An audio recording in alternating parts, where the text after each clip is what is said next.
Baik, langsung saja. Untuk pemateri yang pertama yaitu ada Mbak Elisa Indasari, dan yang kedua ada Mbak Rini Fathatul Barkah, dan yang terakhir ada Mbak Endita Jihanuha. Kepadanya, waktu dan layar saya persilahkan. Terima kasih. Baik, yang pertama terdapat hakikat profesi. Profesi dalam bahasa Inggris yaitu profession atau bahasa Latin proficius, yang berarti mengakui, adanya pengakuan, nyatakan mampu atau ahli dalam melakukan suatu pekerjaan. Secara umum, profesi merupakan suatu pekerjaan yang memerlukan pendidikan atau pelatihan terhadap ilmu pengetahuan atau keterampilan mereka, guna melakukan pekerjaan dengan baik.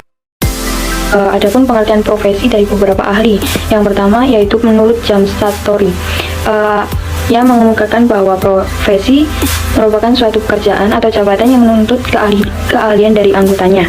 Yang kedua yaitu menurut Satirman, profesi diartikan suatu pekerjaan yang memerlukan pendidikan lanjut dalam sains dan teknologi yang digunakan sebagai dasar untuk diimplementasikan dalam berbagai kegiatan bermanfaat.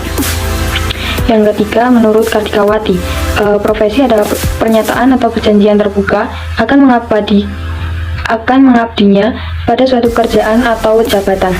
Yang keempat, menurut Rostiah, profesi adalah suatu pekerjaan yang memerlukan pendidikan lanjut dan pelatihan khusus. Untuk ciri-cirinya, terdapat keahlian atau pengetahuan khusus yang sesuai dengan bidang pekerjaan, di mana keahlian atau pengetahuan tersebut didapatkan dari pendidikan atau pengalaman.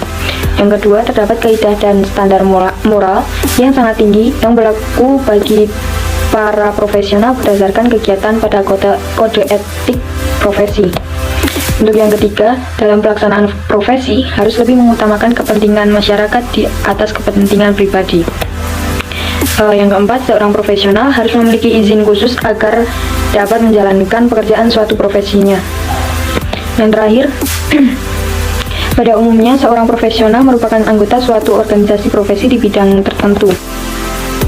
Selanjutnya, syarat-syarat profesi yaitu memiliki pengetahuan khusus di bidang ilmu tertentu. Yang kedua, melibatkan berbagai kegiatan intelektual. Yang ketiga, membutuhkan adanya suatu persiapan tertentu yang cukup dalam, jadi bukan hanya sekedar latihan saja. Yang keempat, membutuhkan latihan yang berkesinambungan di dalam melaksanakan pekerjaan atau jabatannya.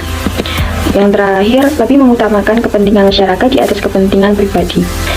Yang selanjutnya akan dipaparkan oleh Mbak Reni. Perkenalkan, saya Reni akan menjelaskan materi karakter profesi dan istilah dari kata profesi.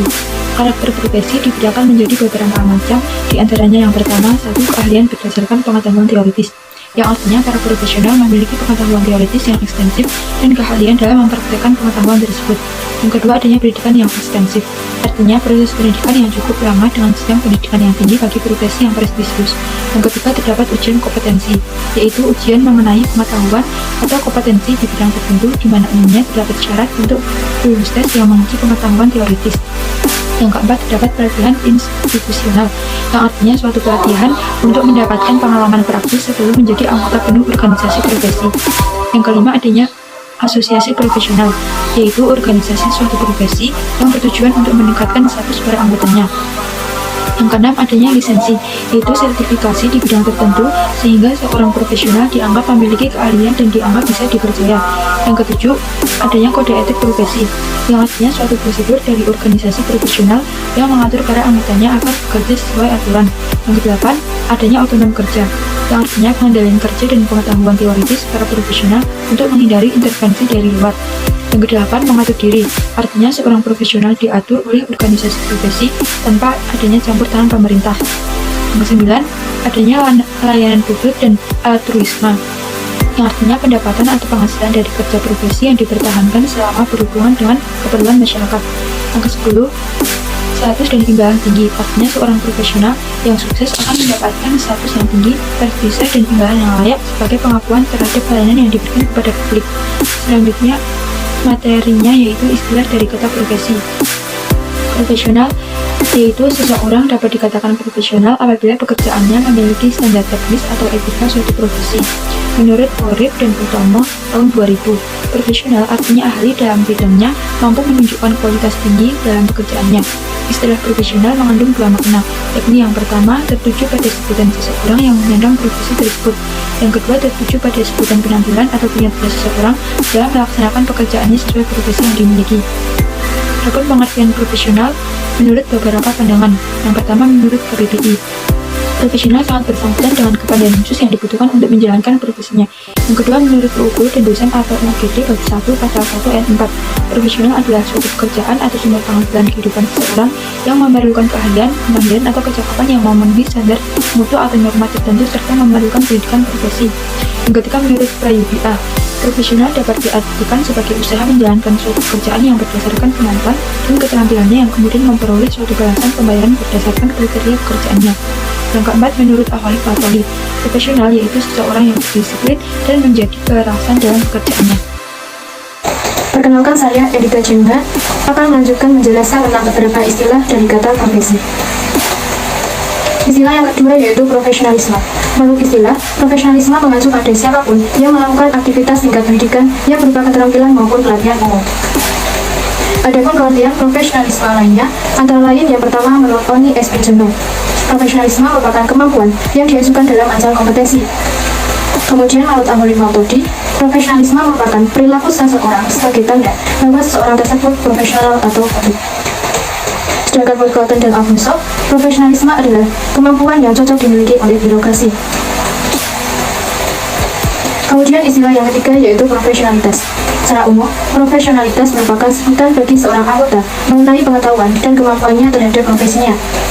Menurut KBBI, profesionalitas adalah mutu, kualitas, dan tindak tanduk yang merupakan ciri khas dari suatu profesi dalam bidangnya. Kemudian istilah yang terakhir yaitu profesionalisasi. Dari segi bahasa, berasal dari kata professionalization, yang berarti kemampuan profesional.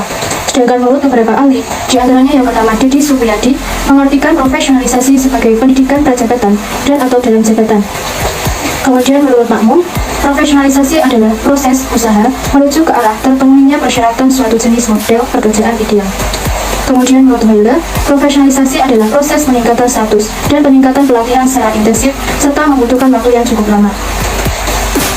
Sedangkan secara umum, profesionalisasi adalah suatu proses pendidikan atau pelatihan menuju perwujudan dan peningkatan profesi dalam mencapai suatu kriteria yang sesuai dengan standar yang telah ditetapkan. Atau dapat dikatakan juga, profesionalisasi adalah suatu proses atau perjalanan waktu yang membuat seseorang atau kelompok orang menjadi profesional. Perkenalkan, nama saya Isul Haki. Saya akan menjelaskan materi tentang ciri-ciri profesi. Untuk ciri-ciri profesi yang pertama, yaitu memiliki aturan yang jelas tentang hal yang dikerjakannya. Yang kedua, anggota profesinya memperoleh pendidikan tinggi. Yang ketiga, memiliki lembaga pendidikan khusus. Yang keempat, memiliki organisasi profesi yang memperjuangkan hak-hak anggotanya, serta bertanggung jawab untuk meningkatkan profesi yang bersangkutan. Yang kelima, adanya pengakuan yang layak dari masyarakat. Yang keenam, adanya sistem imbalan yang memadai. Yang ketujuh, Assalamualaikum warahmatullahi wabarakatuh. Perkenalkan, saya Anggi Rismawati. Di sini saya akan menjelaskan mengenai syarat suatu profesi dan karakteristik suatu profesi. Yang pertama, syarat suatu profesi. 1. Melakukan suatu pekerjaan karena panggilan hidup serta berlangsung dalam jangka waktu yang lama. 2. Memiliki pengetahuan atas pekerjaan yang dilakukan serta keahlian khusus dalam pekerjaan yang dijalani. 3. Menggunakan teori, prinsip, prosedur, dan anggapan baku yang universal sebagai pedoman pelayanan terhadap klien. 4. Mengabdi kepada masyarakat dan memberikan keuntungan material ataupun finansial bagi dirinya. 5. Mempunyai unsur kecakapan diagnostik dan kompetensi terhadap klien. 6. Dilakukan berdasarkan prinsip atau norma yang berlaku sehingga dapat dinilai oleh rekan-rekan yang seprofesi. 7. Mempunyai norma-norma tertentu yang disebut kode etik sebagai pedoman yang diakui serta dihargai oleh masyarakat. 8. Melakukan pekerjaan untuk melayani yang membutuhkan. Selanjutnya, karakteristik suatu profesi. Stinnett mengemukakan bahwa karakteristik suatu profesi meliputi 1. Mempunyai kegiatan-kegiatan intelektual. 2. mempunyai pengetahuan khusus. 3. Mempunyai pertumbuhan melalui in-service training secara terus-menerus. 4. Memberi pertumbuhan karir dan keanggotaan secara permanen. 5. Mendapat pengakuan. Serta 6. Mengutamakan pelayanan. Terima kasih. Perkenalkan, nama saya Almaida Septi Temala. Saya akan menjelaskan materi tentang kriteria profesi dan unsur-unsur profesi.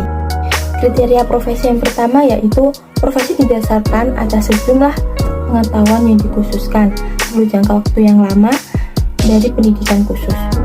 Yang kedua, profesi mengejar kemajuan dan kemampuan para anggotanya.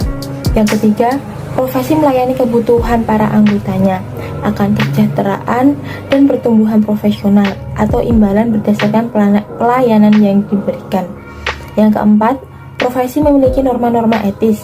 Yang kelima, profesi mempengaruhi kebijaksanaan pemerintah di bidangnya.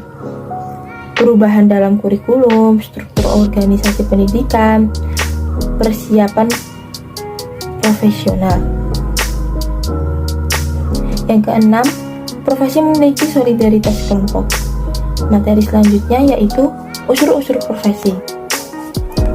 Menurut Kartikawati, unsur-unsur profesi meliputi yang pertama, suatu dasar ilmu yang sistematis. Yang kedua, kewenangan profesi yang diakui klien. Yang ketiga, sanksi dan pengakuan masyarakat akan keabsahan kewenangannya. Yang keempat, kode etik yang regulatif. Yang kelima, kebudayaan profesi. Yang keenam, persatuan profesi yang kuat dan berpengaruh. Perkenalkan, saya Siti Rohaya akan menjelaskan tentang pengertian dan tugas pendidik dan tenaga kependidikan serta tugas guru dan dosen. Berdasarkan Undang-Undang Republik Indonesia Nomor 20 Tahun 2003 tentang Sistem Pendidikan Nasional, pendidik adalah tenaga kependidikan yang berkualifikasi sebagai guru, dosen, pamong belajar, konselor, widyaiswara, tutor, instruktur, fasilitator, dan sebutan lain yang sesuai dengan kekhususannya serta berpartisipasi dalam penyelenggaraan pendidikan. Adapun tugas dari pendidik adalah merencanakan dan melaksanakan proses pembelajaran, melakukan pembimbingan dan pelatihan, dan melakukan penelitian dan pengabdian kepada masyarakat, khususnya bagi pendidik pada perguruan tinggi. Sedangkan pengertian dari tenaga kependidikan adalah anggota masyarakat yang mengabdikan diri dan diangkat untuk mendukung penyelenggaraan pendidikan. Adapun tugas dari tenaga kependidikan yaitu melaksanakan administrasi, pengelolaan, pengembangan, pengawasan, dan pelayanan teknis untuk mendukung proses pendidikan pada satuan pendidikan. Selanjutnya, menurut Undang-Undang Nomor 14 Tahun 2005 tentang guru dan dosen, guru adalah pendidik profesional dengan tugas utama mendidik, membimbing, mengajar, mengarahkan, melatih, menilai, dan mengevaluasi peserta didik pada pendidikan anak usia dini, jalur pendidikan formal, pendidikan dasar, dan pendidikan menengah. Adapun dosen adalah pendidik profesional dan ilmuwan yang memiliki tugas utama mentransformasikan, mengembangkan, dan menyebarluaskan ilmu pengetahuan, teknologi, dan seni melalui pendidikan, penelitian, dan pengabdian kepada masyarakat. Perkenalkan, nama saya Septia Erin Artalita Guru Sembiring. Selanjutnya, kompetensi guru dan dosen. Kompetensi guru dan dosen ada 4, yaitu yang pertama kompetensi pedagogik. Kompetensi pedagogik yaitu kemampuan merancang pembelajaran, melaksanakan proses pembelajaran, menilai proses dan hasil pembelajaran, serta memanfaatkan hasil penelitian untuk meningkatkan kualitas pembelajaran. Yang kedua, ada kompetensi kepribadian. Kompetensi kepribadian yaitu berpandangan positif terhadap orang lain dan diri sendiri, memiliki rasa empati, dan mampu berorientasi pada tujuan. Yang ketiga ada kompetensi sosial. Kompetensi sosial yaitu kemampuan menghargai keberagaman sosial, mampu menyampaikan pendapat dengan runtun, efisien dan jelas, membina suasana kelas, membina suasana kerja, dan mendorong peran serta masyarakat. Yang keempat, ada kompetensi profesional. Kompetensi profesional yaitu penguasaan materi atau bahan ajar secara luas dan mendalam, mengembangkan dan menyebarkan inovasi, merancang, melaksanakan, dan menilai pengabdian kepada masyarakat.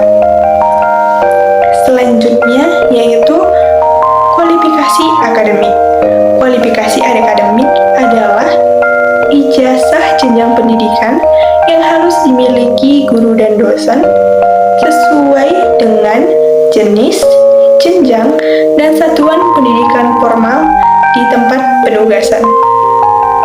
Halo teman-teman, perkenalkan saya Natasha Dwianti, MPM 2120306081 akan melanjutkan pemaparan materi selanjutnya, yaitu sertifikasi. Sertifikasi bagi guru dalam jabatan adalah proses pemberian sertifikat pendidik kepada guru. Peraturan tentang sertifikasi bagi guru dan jabatan tahun 2012 diatur berdasarkan Peraturan Menteri Pendidikan dan Kebudayaan RI Nomor 5 Tahun 2012. Penilaian portofolio adalah salah satu pola sertifikasi guru dalam jabatan yang penilaiannya melalui dokumentasi portofolio. Selanjutnya, komponen penilaian portofolio. Apa aja sih komponen dari penilaian portofolio? Jadi yang pertama itu ada kualifikasi akademik ijazah yang dimiliki seperti D1, S1, S2 maupun S3. Kemudian yang kedua ada pendidikan dan penilaian sesuai dengan lama diklat, relevansi, dan tingkat. Kemudian yang ketiga adalah pengalaman mengajar minimal 2 tahun, maksimal 25 tahun. Dan yang keempat ada perencanaan dan pelaksanaan pembelajaran.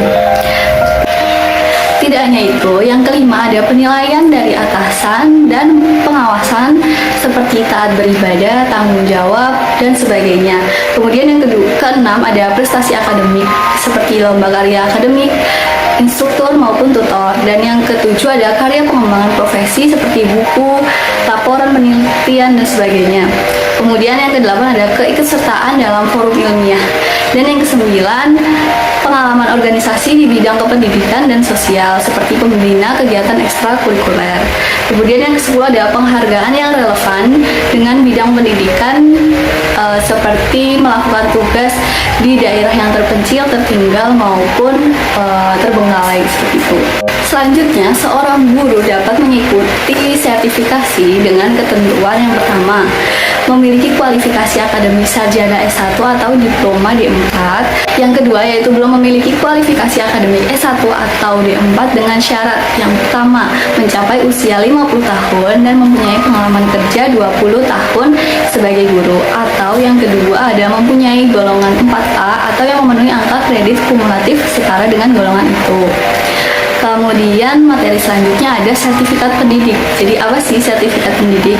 Sertifikat pendidik merupakan bukti formal sebagai pengakuan yang diberikan kepada seorang guru dan dosen sebagai tenaga profesional. Mungkin sekian pemaparan dari saya. Saya akhiri presentasi dari kelompok kami. Kurang lebihnya mohon maaf. Assalamualaikum warahmatullahi wabarakatuh.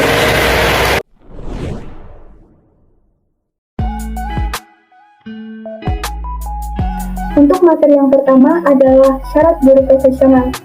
Apa sih profesional itu? Profesional menunjuk kepada sifat seseorang yang mampu memangku jabatan atau tugas pekerjaan dengan memenuhi persyaratan atau kompetensi yang dicirikan pada profesi itu sendiri. Koni Seniawan dalam Sutomo pada tahun 1999, beliau mengisyaratkan bahwa untuk menjadi tenaga profesional seorang guru harus memiliki beberapa aspek. Yang pertama, mampu mengantisipasi berbagai perubahan dan perkembangan. Yang kedua, senantiasa meningkatkan kemampuannya. Yang ketiga, mampu merancang dan melaksanakan kegiatan belajar mengajar yang mengacu pada proses belajar mengajar yang lebih baik. Yang keempat, mempunyai keahlian atau keterampilan khusus yang diperoleh melalui pendidikan, pelatihan, praktik, dan sikap untuk bertindak yang terbaik bagi lingkungannya. Yang kelima, senantiasa berpandangan melakukan sesuatu yang baik dan benar. Yang keenam, selalu mengembangkan langkah, tindakan yang strategis, cermat, memiliki keleluasaan untuk mengembangkan kreativitas dan daya ciptanya.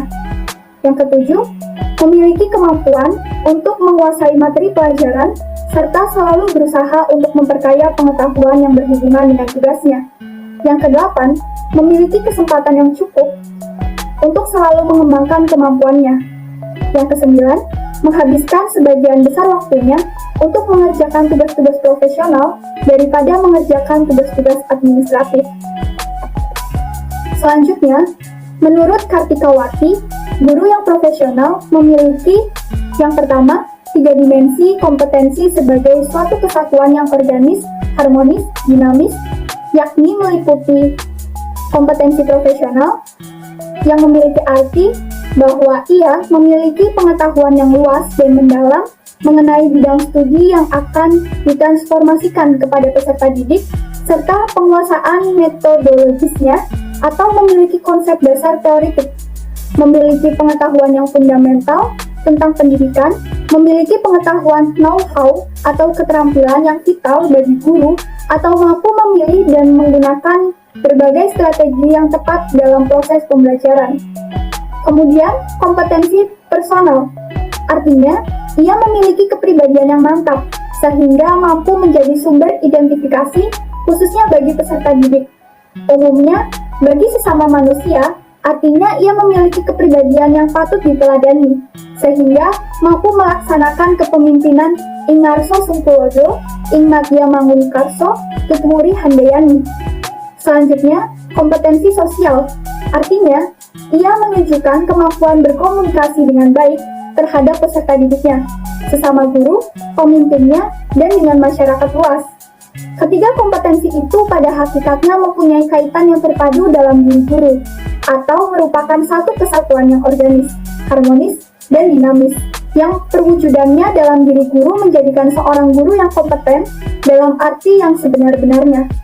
Yang kedua, kemampuan memberikan pelayanan yang sebaik-baiknya atau to serve the common good, disertai dedikasi yang tinggi untuk mencapai kesejahteraan insani atau human welfare, yang berarti mengutamakan nilai kemanusiaan daripada nilai material. Selanjutnya, pada bab 3 pasal 7 Undang-Undang Guru dan Dosen dikemukakan juga terkait prinsip profesionalitas profesi guru dan dosen, yakni yang pertama, memiliki bakat, minat, panggilan, jiwa, dan idealisme. Yang kedua, memiliki komitmen untuk meningkatkan mutu pendidikan, keimanan, ketakwaan, dan akhlak yang mulia. Yang ketiga, memiliki kualifikasi akademik dan latar belakang pendidikan sesuai dengan bidang tugasnya. Yang keempat, memiliki kompetensi yang diperlukan sesuai dengan bidang tugasnya. Yang kelima, memiliki tanggung jawab atas pelaksanaan tugas keprofesionalan. Yang keenam, memperoleh penghasilan yang ditentukan sesuai dengan prestasi kerja. Yang ketujuh, memiliki kesempatan untuk mengembangkan keprofesionalan secara berkelanjutan dengan belajar sepanjang hayat. Yang kedelapan, memiliki jaminan perlindungan hukum dalam melaksanakan tugas keprofesionalan. Dan yang terakhir, memiliki organisasi profesi yang mempunyai kewenangan untuk mengatur hal-hal yang berkaitan dengan tugas keprofesionalan guru. Sekian dari saya, kurang lebihnya saya mohon maaf. Selanjutnya akan dijelaskan oleh teman saya. Terima kasih. Di sini saya akan menjelaskan tentang materi yang selanjutnya, yaitu tentang jenis kompetensi guru. Menurut Undang-Undang Guru dan Dosen Pasal 10 Ayat 1 dan Pasal 3 PP 74 Tahun 2006 tentang guru, kompetensi guru meliputi kompetensi pedagogik, kompetensi kepribadian, kompetensi sosial, dan kompetensi profesional. Yang pertama ada kompetensi pedagogik, merupakan kemampuan guru dalam mengelola pembelajaran peserta didik, yang sekurang-kurangnya itu meliputi tentang pemahaman wawasan, kelandasan kependidikan, pemahaman terhadap peserta didik, pengembangan peserta didik untuk mengaktualisasikan berbagai potensi yang dimilikinya. Selanjutnya yang kedua ada kompetensi kepribadian, yaitu kemampuan kepribadian yang beriman dan bertakwa, berakhlak mulia, arif dan bijaksana, demokratis, mantap, stabil, dewasa, jujur, berwibawa, sportif, serta dapat menjadi teladan yang baik bagi peserta didik dan masyarakat.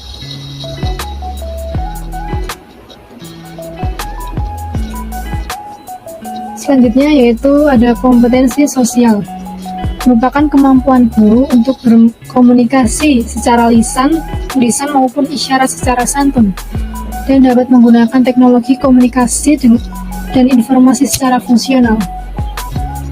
Dapat bergaul secara efektif dengan peserta didik, sesama guru, dan sesama tenaga kependidikan.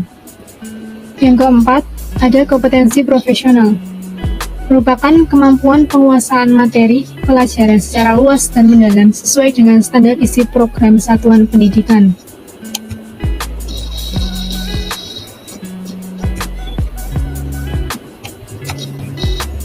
Keempat, kompetensi guru tersebut kemudian dirumuskan ke dalam standar kompetensi guru pada satuan pendidikan TK, SD, SMP, SMA, guru kelas, dan guru mata pelajaran. Jenis kompetensi menurut kurikulum berbasis kompetensi atau biasa disebut dengan KBK itu meliputi kompetensi lintas kurikulum, kompetensi tamatan, kompetensi rumpun mata pelajaran, kompetensi dasar mata pelajaran, kompetensi dasar hasil belajar, dan indikator. Kompetensi guru secara rinci dari tahun ke tahun tertuang dalam tabel berikut. Untuk yang sebelah kiri ini terdapat kompetensi guru pada tahun 1984 yang di dalamnya meliputi personal, sosial, dan profesional. Selanjutnya yaitu ada kompetensi guru pada tahun 2002. Dan kompetensi guru tersebut meliputi yang pertama ada memahami landasan dan wawasan pendidikan, yang kedua yaitu menguasai materi pembelajaran, yang ketiga ada menguasai pengelolaan pembelajaran, keempat menguasai evaluasi pembelajaran, dan yang terakhir yaitu memiliki kepribadian, wawasan profesi, dan pengembangannya. Untuk yang selanjutnya yaitu ada kompetensi guru pada tahun 2005, yaitu ada kompetensi pedagogik, kepribadian, sosial, dan profesional. Berikut ini merupakan 10 kompetensi guru yang sesuai dengan poin 3 tahun 1984. Yang pertama ada kemampuan dasar menguasai bahan yang mencakup, yaitu menguasai bahan bidang studi dan kurikulum sekolah, menguasai bahan pendalaman atau aplikasi bidang studi. Lalu ada kemampuan dasar untuk mengelola proses belajar mengajar. Untuk poin kedua yaitu ada merumuskan tujuan instruksional, yaitu dapat mengenal dan dapat menggunakan metode mengajar, memilih dan menyusun prosedur instruksional yang tepat, lalu melaksanakan proses belajar mengajar, mengenal kemampuan entry behavior anak didik, lalu merencanakan dan melaksanakan pengajaran remedial. Yang ketiga ada kemampuan dasar mengelola kelas yang mencakup mengatur tata ruang kelas untuk pengajaran, menciptakan iklim belajar yang serasi. Dan yang poin 4, ini ada kemampuan dasar menggunakan media, yang di dalamnya mencakup mengenal, memilih, dan menggunakan media, lalu membuat alat-alat bantu pelajaran sederhana, dan menggunakan perpustakaan dalam proses belajar mengajar. Poin kelima ada kemampuan dasar menguasai landasan-landasan kependidikan. Yang keenam, kemampuan dasar mengelola interaksi belajar mengajar. Yang ketujuh, kemampuan dasar menilai presentasi belajar siswa untuk kepentingan pelajaran. Yang kedelapan ada kemampuan dasar mengenal fungsi dan program pelayanan bimbingan dan penyuluhan. Yang sembilan, ada kemampuan dasar mengenal dan menyelenggarakan administrasi sekolah. Dan yang terakhir, yaitu kemampuan dasar memahami prinsip dan mampu menafsirkan hasil penelitian pendidikan guna keperluan pengajaran. Ini merupakan Depdikbud pada tahun 1984 atau 1985. Terima kasih. Materi selanjutnya akan dibacakan oleh Mbak Saulia.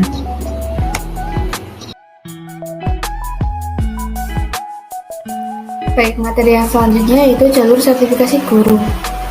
Jalur-jalur sertifikasi guru. Sertifikasi guru adalah proses pemberian sertifikat pendidik untuk guru. Sertifikasi guru ini dilaksanakan berdasarkan Undang-Undang Nomor 14 Tahun 2005 tentang Guru dan Dosen atau UGD yang disahkan tanggal 30 Desember 2005. Pada pasal 1 ayat 11 UGD tertuliskan tentang pemberian sertifikat pendidik untuk guru dan dosen.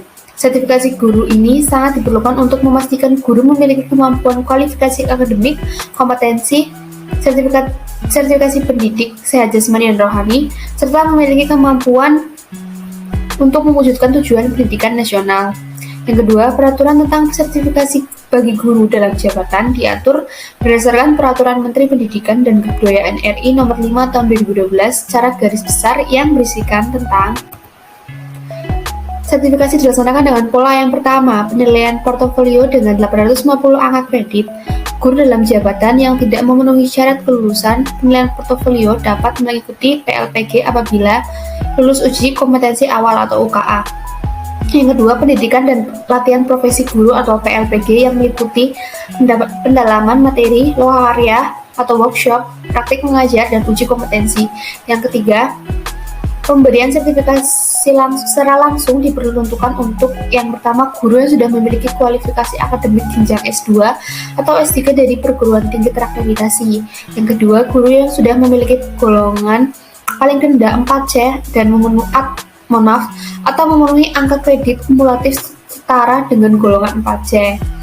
Yang ketiga, guru yang tidak memenuhi syarat pemberian sertifikat secara langsung dapat mengikuti PLPG apabila lulus uji kompetensi awal atau UKA. Yang keempat, pendidikan profesi guru atau PPG dalam Kemendiknas Nomor 5 Tahun 2012. Selanjutnya ada komponen portofolio sertifikasi guru. Pengertian dan fungsi portofolio. Pengertian dan fungsi portofolio. Portofolio adalah bukti fisik atau dokumen yang wajib ada dalam konteks sertifikasi guru. Portofolio menggambarkan pengalaman berkarya atau prestasi yang dicapai oleh guru selama menjalankan tugasnya dalam waktu tertentu. Dokumen ini berkaitan dengan unsur pengalaman, karya, dan prestasi selama guru yang bersangkutan menjalankan peran sebagai agen pembelajaran. Secara lebih spesifik, fungsi portofolio dalam kaitannya dengan sertifikasi guru adalah sebagai berikut. Yang pertama, sebagai wahana bagi guru untuk menampilkan dan membuktikan unjuk kerjanya yang meliputi produktivitas, kualitas, dan relevansi melalui karya utama dan pendukung. Yang kedua, sebagai informasi dalam memberikan pertimbangan tingkat kelayakan kompetensi seorang guru bila dibandingkan dengan standar yang telah ditetapkan. Yang ketiga, sebagai dasar menentukan kelulusan seorang guru yang mengikuti sertifikasi atau layak mendapatkan sertifikat pendidikan atau belum. Dan sebagai dasar memberikan rekomendasi bagi peserta yang belum lulus untuk menentukan kegiatan lanjutan sebagai representasi kegiatan pembinaan dan pemberdayaan guru. Berikut merupakan komponen portofolio sertifikasi guru sesuai Peraturan Menteri Pendidikan Nasional RI Nomor 18 Tahun 2007. Yang pertama, ada kualifikasi akademik atau jenjang S, pendidikan setara D1, S1, S2, dan S3. Yang kedua, pendidikan dan pelatihan sesuai lama diklat, relevansi, dan tingkat. Yang ketiga, ada pengalaman mengajar. Yang keempat, ada perencanaan dan pelaksanaan pembelajaran. Yang kelima, ada penilaian dari atasan dan pengawas. Yang keenam, ada prestasi akademik. Yang ketujuh, ada karya pengembangan profesi dalam bentuk buku, laporan penelitian, dan lain-lain. Yang kedelapan, ada keikutsertaan dalam forum ilmiah. Yang kesembilan, ada pengalaman organisasi di bidang kependidikan dan nasional. Yang kesepuluh, ada penghargaan yang relevan dengan bidang pendidikan.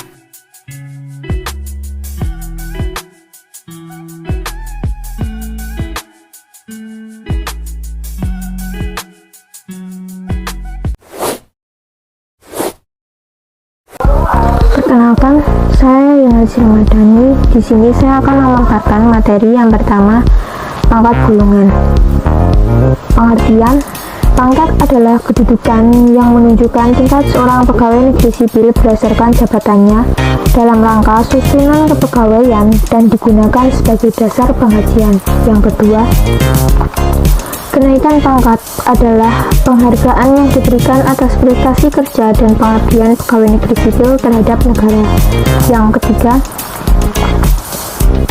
kenaikan pangkat reguler adalah penghargaan yang diberikan kepada pegawai negeri sipil yang telah memenuhi syarat yang ditentukan tanpa terikat pada jabatan.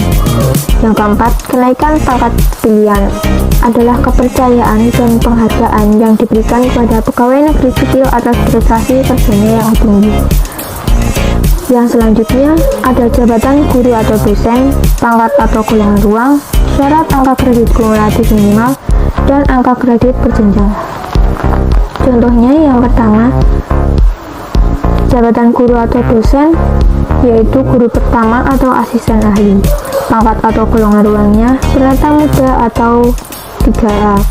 Syarat angka kredit kumulatif minimalnya 100 dan angka kredit berjenjangnya 50, dan seterusnya. Materi yang kedua adalah jabatan fungsional. Jabatan fungsional guru adalah jabatan fungsional yang mempunyai ruang lingkup, tugas, tanggung jawab, dan wewenang untuk melakukan kegiatan mendidik, mengajar, membimbing, mengarahkan, melatih, menilai, dan mengevaluasi peserta didik pada PAUD, jalur formal, pendidikan dasar, dan pendidikan menengah sesuai dengan peraturan perundang-undangan yang diduduki oleh PNS atau Permendiknas nomor 35 tahun 2010. Perkenalkan, nama saya Ranta Rehan Fatoni dengan NPM 2120306089. Saya akan memaparkan materi terkait jenjang jabatan fungsional. Adapun jenjang jabatan fungsional guru dari yang terendah hingga tertinggi adalah sebagai berikut. Yang A, guru pertama. Dalam guru pertama terdapat dua kategori, yaitu penata muda dan penata muda tingkat 1. Untuk penata muda terletak pada golongan ruang 3A, dan penata muda tingkat 1 terletak pada golongan ruang 3A. Yang B, ada guru muda. Guru muda terdiri dari dua kategori, yaitu penata dan penata tingkat 1. Untuk penata terletak pada golongan ruang 3C, dan untuk penata tingkat 1 terletak pada golongan ruang 3D. Yang C, ada guru madya. Dalam guru madya terdiri dari 3 kategori, yaitu pembina, pembina tingkat 1, dan pembina utama. Untuk pembina terletak pada golongan ruang 4A. Untuk pembina tingkat 1 terletak pada golongan ruang 4B, dan untuk pembina utama muda terletak pada golongan ruang 4C. Yang D, ada guru utama. Dalam guru utama terdapat dua kategori, yaitu pembina utama madya dan pembina utama. Untuk pembina utama madya terletak pada golongan ruang 4D, dan untuk pembina utama terletak pada golongan ruang 4E. Selanjutnya ada syarat pengangkatan jabatan fungsional. Terdapat beberapa syarat pengangkatan pertama jabatan fungsional guru, antara lain: yang pertama, berijazah paling rendah sarjana atau S1 atau diploma 4 atau D, dan bersertifikat pendidikan. Yang kedua, pangkat paling rendah penata muda golongan ruang 3A. Yang ketiga, setiap unsur penilaian pelaksanaan pekerjaan dalam daftar penilaian. Yang keempat, pelaksana pekerjaan atau DP3 paling rendah bernilai baik dalam satu tahun. Yang kelima, memiliki kinerja yang baik, nilai dalam proses masa program induksi.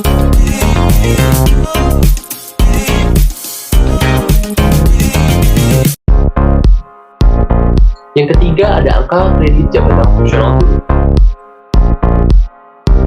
Pengertian, menurut Permenpan dan RB nomor 16 tahun 2009 serta PB Mendiknas KA dan BKN nomor 14 tahun 2010, angka kredit adalah satuan nilai dari tiap butir kegiatan dan atau akumulasi nilai butir-butir kegiatan yang harus dicapai oleh seorang guru dalam rangka pembinaan karir, kepangkatan, dan jabatan. Angka kredit guru ini akan dievaluasi dan dinilai oleh tim khusus yang dinamakan tim penilai jabatan fungsional guru. Tim ini dibentuk dan ditetapkan oleh pejabat yang berwenang untuk memberikan prestasi angka kredit. Perkenalkan, nama saya Sylvia Natasha. Di sini saya akan melanjutkan ke materi yang berikutnya, yaitu mengenai kegiatan guru yang dinilai angka kreditnya. Di dalam kegiatan guru yang dinilai angka kreditnya terdiri dari dua unsur, yaitu yang pertama ada unsur utama. Di dalam unsur utama ini terdiri atas yang pertama pendidikan. Kegiatan pendidikan ini meliputi pendidikan formal dan memperoleh ijazah. Yang kedua, pendidikan dan pelatihan atau gelar prajabatan dan memperoleh surat tanda tamat. Kemudian yang ketiga, pendidikan dan pelatihan atau STTP, prajabatan atau sertifikat termasuk program induksi. Kemudian yang kedua dari unsur utama ini yaitu ada pembelajaran atau bimbingan dan tugas tertentu. Dalam hal ini meliputi yang pertama, melaksanakan proses pembelajaran bagi guru kelas dan guru mata pelajaran. Yang kedua, melaksanakan proses bimbingan bagi guru bimbingan dan konseling. Yang ketiga, ada melaksanakan tugas lain yang relevan dengan fungsi sekolah madrasah. Kemudian untuk slide selanjutnya yaitu yang ketiga ada pengembangan keprofesian berkelanjutan. Dalam pengembangan keprofesian berkelanjutan ini meliputi yang pertama ada pengembangan diri. Di dalam pengembangan diri ini meliputi diklat fungsional. Yang kedua ada kegiatan kolektif guru yang meningkatkan kompetensi dan atau keprofesian guru. Kemudian yang kedua dari pengembangan keprofesian berkelanjutan ini ada publikasi ilmiah. Yang pertama dari publikasi ilmiah ini ada publikasi ilmiah atas hasil penelitian atau gagasan inovatif pada bidang pendidikan formal. Kemudian yang kedua ada publikasi buku, teks pelajaran, buku pengayaan, dan pedoman guru. Kemudian dalam pengembangan keprofesian berkelanjutan ini ada karya inovatif. Di dalam karya inovatif ini meliputi yang pertama menemukan teknologi tepat guna. Yang kedua ada menemukan atau menciptakan karya seni. Yang ketiga ada membuat atau memodifikasi alat pelajaran atau peraga atau praktikum. Dan yang terakhir ada mengikuti pengembangan penyusunan standar pedoman soal dan sejenisnya. Kemudian untuk yang selanjutnya yaitu setelah dari unsur utama ada unsur penunjang. Di dalam unsur penunjang ini terdiri atas yang pertama memperoleh gelar atau ijazah yang tidak sesuai dengan bidang yang diambilnya. Kemudian yang kedua ada memperoleh penghargaan atau tanda jasa. Kemudian yang ketiga ada melaksanakan kegiatan yang mendukung tugas guru. Mendukung tugas guru ini meliputi yang pertama membimbing siswa dalam praktik kerja nyata atau praktik industri ataupun ekstrakurikuler dan sejenisnya. Kemudian yang kedua menjadi organisasi atau profesi atau kepramukaan. Kemudian yang ketiga menjadi tim penilai angka kredit. Kemudian yang terakhir ada menjadi tutor atau pelatih atau instruktur.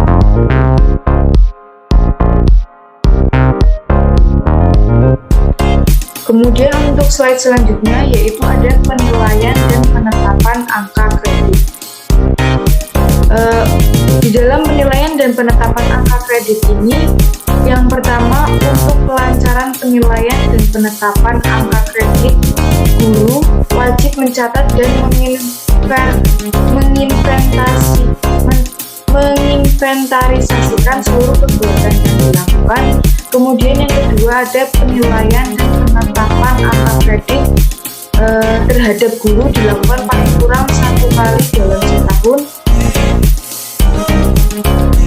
Kemudian yang ketiga ada penilaian dan penetapan angka kredit untuk kenaikan pangkat guru yang akan dipertimbangkan untuk naik pangkat dilakukan paling kurang 2 kali dalam setahun, yaitu 3 bulan sebelum periode kenaikan pangkat PNS. Untuk selanjutnya atau slide selanjutnya akan dijelaskan oleh teman saya yaitu Mas Fadilatul Ufar. Kepada Mas Fadilatul Ufar saya persilakan.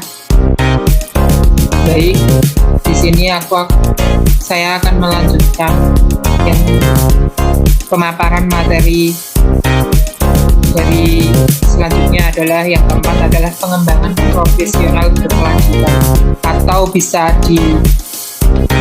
disingkat dengan PKB. Pengertian dari PKB adalah pengembangan kompetensi guru yang dilakukan sesuai kebutuhan secara bertahap berkelanjutan agar meningkatkan keprofesional guru. Ruang lingkupnya meliputi perencanaan, pelaksanaan, evaluasi, dan refleksi yang didesain untuk meningkatkan karakteristik pengetahuan, pemahaman, dan keterampilan. Di dalam pengembangan keprofesional berkelanjutan yang harus didasarkan pada kebutuhan guru yang bersangkutan, maksud dari kebutuhan di sini adalah suatu kebutuhan yang berdasarkan untuk mencapai atau meningkatkan kompetensi profesi guru. Berikut beberapa penjelasan dasar hukum PKB. Strategi pengembangan keprofesional berkelanjutan dan pedoman pelaksanaan pengembangan profesional berkelanjutan. Yang pertama adalah dasar hukum pengembangan keprofesional berkelanjutan. Di dalamnya terdapat Undang-Undang Nomor 14 Tahun 2005 tentang guru dan dosen. Selain itu juga peraturan Menteri Pemberdaya Guna Aparatur Negara dan Reformasi Birokrasi Nomor 16 pada tahun 2009 tentang jabatan fungsional guru dan angka kreditnya. Yang kedua, strategi pengembangan keprofesional berkelanjutan. Di dalam strategi ini meliputi 3 aspek, yakni strategi pengembangan diri, strategi publikasi ilmiah, strategi karya ilmiah. Yang ketiga adalah pedoman pengelolaan PKB. Pada pedoman PKB yang telah diterbitkan, Kementerian Pendidikan dan Kebudayaan menyebutkan 9 prinsip dasar yang harus dilaksanakan dengan kegiatan PKB, yakni Nanang Priyanto dan Tito Sukmanto pada tahun 2013 halaman 248 sampai 249. Prinsip-prinsip tersebut ialah PKB di sini harus bisa fokus terhadap keberhasilan peserta didik atau berbasis hasil belajar peserta didik. Yang kedua adalah guru mendapatkan kesempatan untuk mengembangkan diri yang ingin diimplementasikan secara teratur, sistematis, dan berkelanjutan.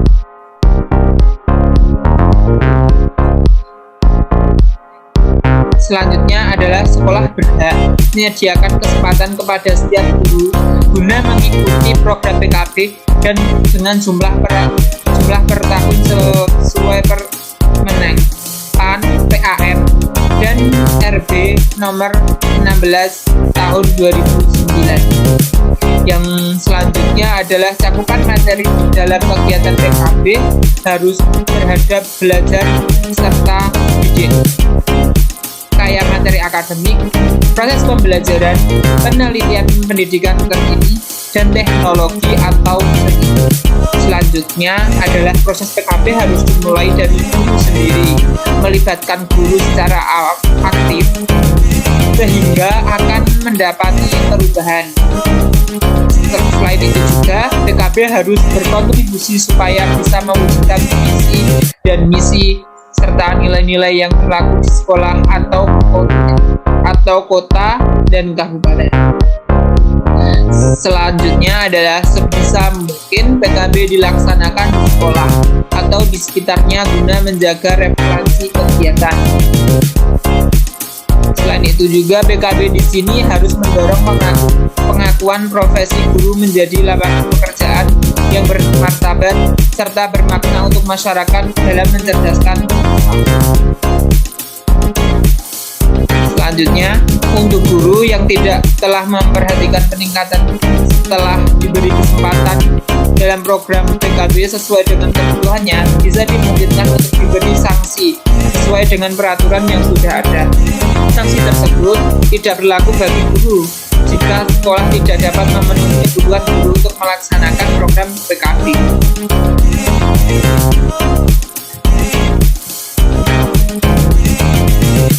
Terima kasih.